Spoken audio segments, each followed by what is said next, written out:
Ladies and gentlemen, it's an honor to have the privilege of speaking to you on a matter I once considered unspeakable. It's a heavy issue to discuss, but I'm comforted to be in the company of such generous and empathetic souls as yourself. And though this is often a monstrous topic, I can assure you that there are such surprising depths of hope and light to be discovered within if we address this subject honestly and directly. My name is Nathan, and I was sexually abused by my youth pastor between the ages of 10 and 14. And what was done to me was committed somewhere in the range of 40 to 80 times. As is often the case, my molester was not a stranger, but someone known intimately to my family and community.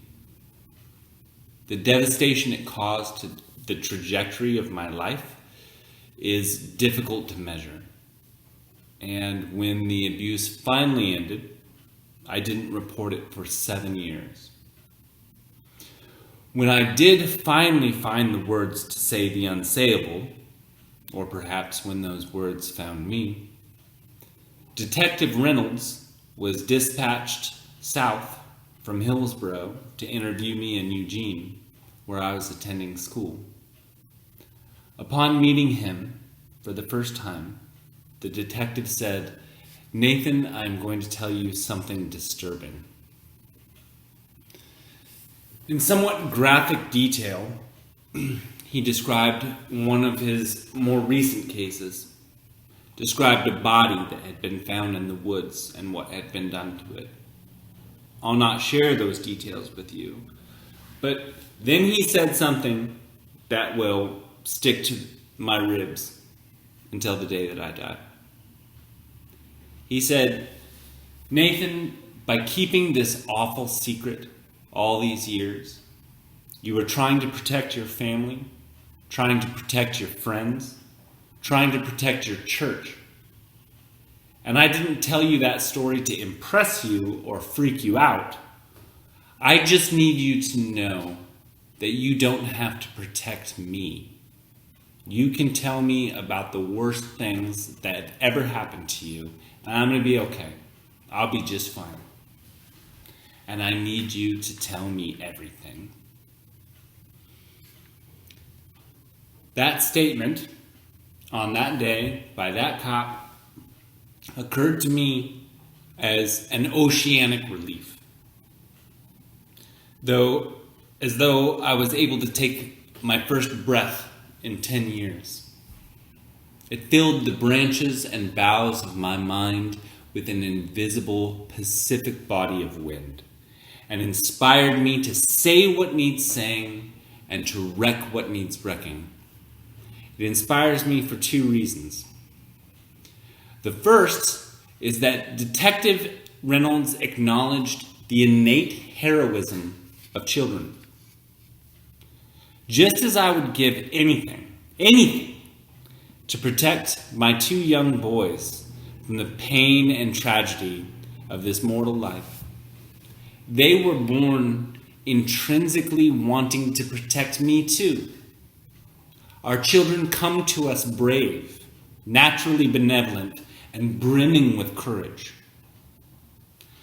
And our little ones are not wrong to want to keep the truth of this from us.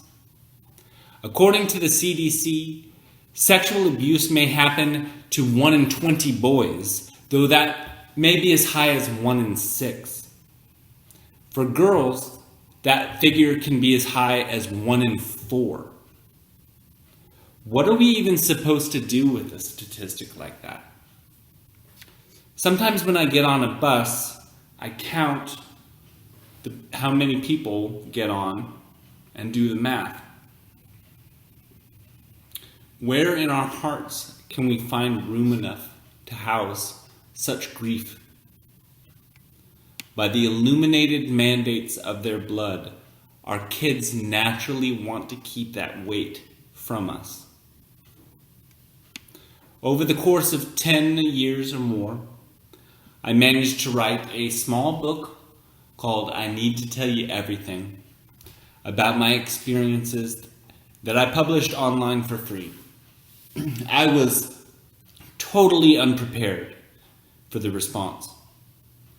In the first few weeks it came out, I was often receiving 30 to 40 of the most excruciating and amazing letters every single day, often written anonymously.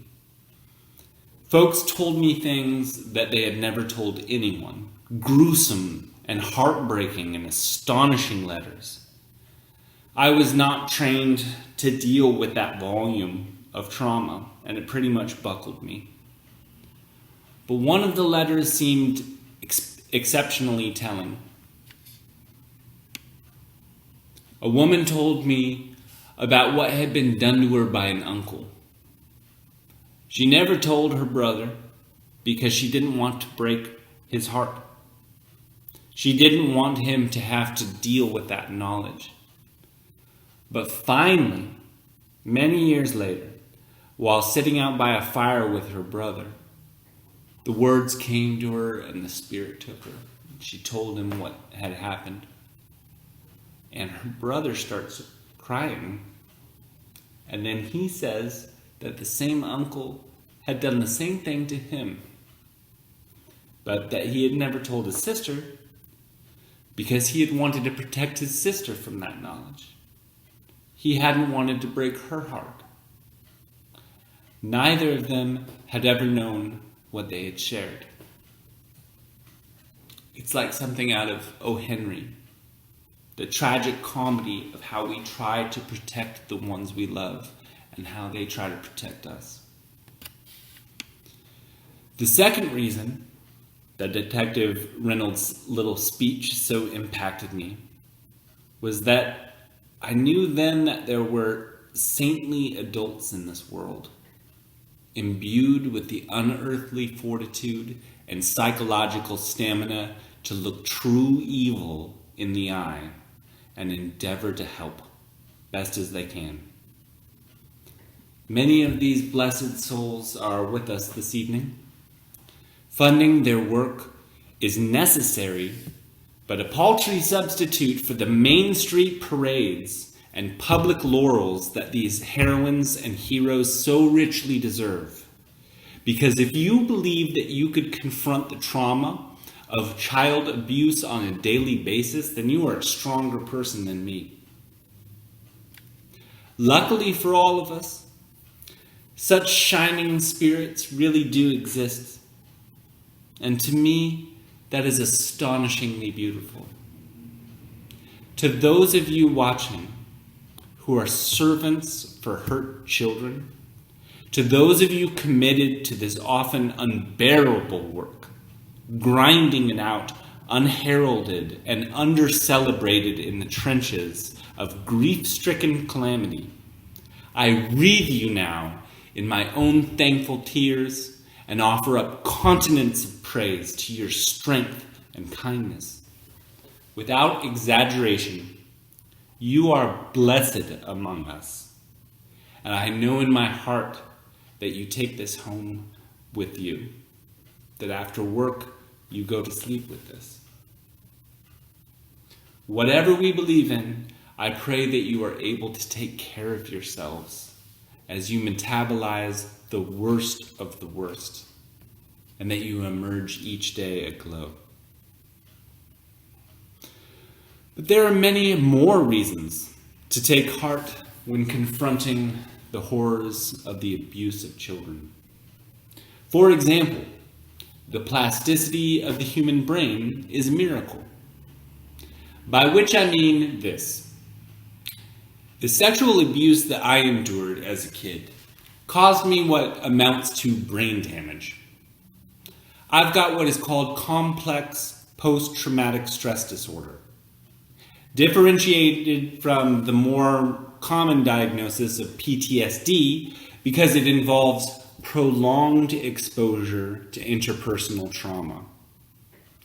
A person's core identity is distorted, which in children often means failing to achieve important developmental milestones.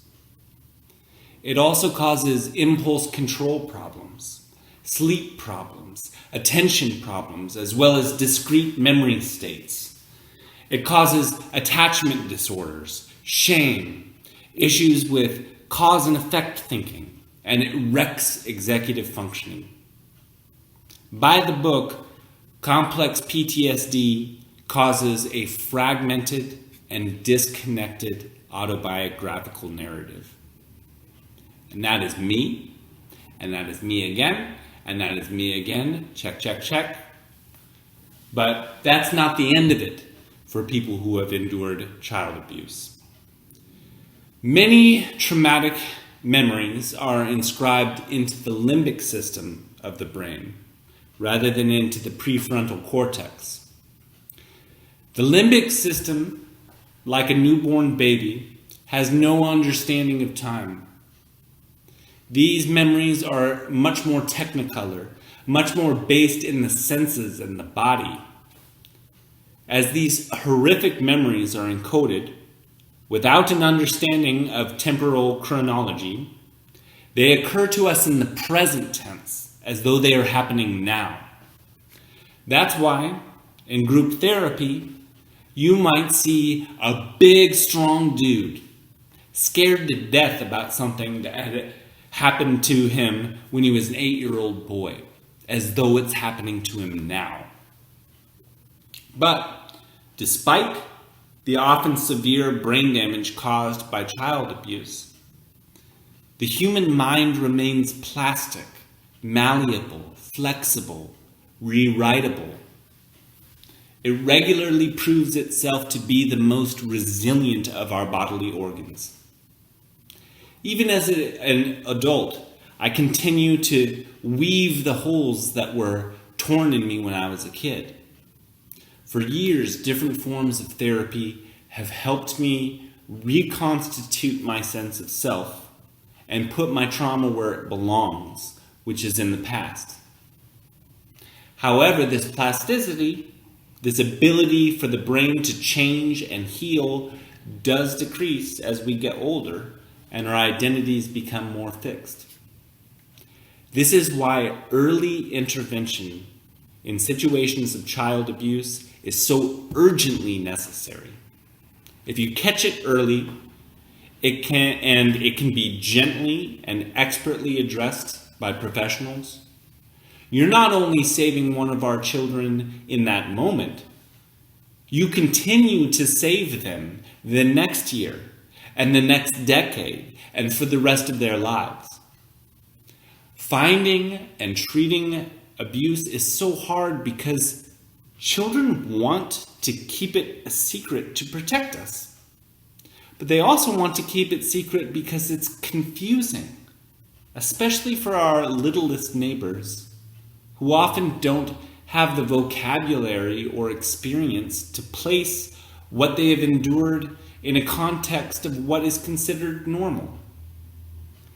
Children, the most vulnerable and beautiful segment of our society, also don't want to talk about it because it's overwhelming and scary. For children, abuse is more psychologically taxing than what our soldiers endure in combat.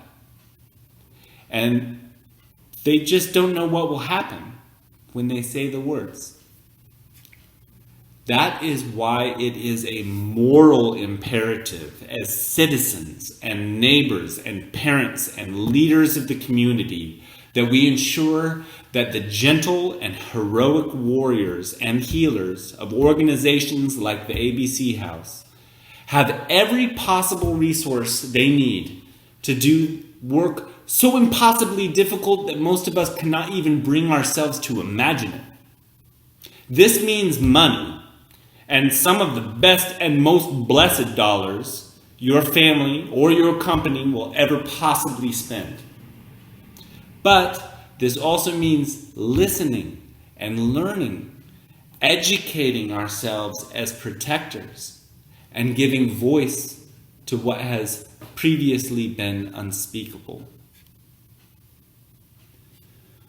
When it comes to confronting the vast magnitude of child abuse, the evil and the abomination of it, which is almost impossible to hold in the mind, the trick I used to get through writing my own story was to always return home to the little successes and the quiet triumphs. It is possible, even for children, to survive the very worst this life has to offer and to heal and to thrive. This physically abused girl will be restored and become a leader for us all. This sexually abused boy will find a dormant strength that will redefine what it means to be a man and to become a defender of our community. These neglected children in our neighborhoods, with their innate courage, will become the best of us if we can save them now. And I can guarantee you from personal experience that with your help, every last one of these children can be saved. I was originally scheduled to say these words to you in person almost 1 year ago. And this year has been hard on us all. But it has been hardest on those experiencing abuse. Being isolated and stuck in place has both exacerbated abusive behavior, but it has also made it less likely that children would come into contact with protectors and teachers and helpers who might notice that something was wrong. Let me assure you, as someone who has endured the worst of the worst, that the time to make a commitment and take action is now, right now. Dig deep. Find the compassion and generosity in your heart that is so desperately needed by the youngest and most beautiful among us. Tonight, before I recorded this, my eldest boy, who is 5 years old, asked me what I was writing. Well, son, Papa is writing a message to a bunch of good people about some very bad things that happened to him when he was little. I'm telling them that if we all work together, we can stop some other bad things from happening to other kids like you. And when kids get hurt, we can help them get better. And he says, like a superhero? And I say, yes, honey, like a superhero. I'm writing to superheroes. Now go build a spaceship with your Legos, because it's almost bedtime. I love you so much right now, buddy. And you'll probably never entirely know how much or why. Once again, it has been such a sublime and resplendent honor to have had the privilege of speaking with you. I know you'll do what's right. I know you'll take care of our children, which constitute the entirety of our future.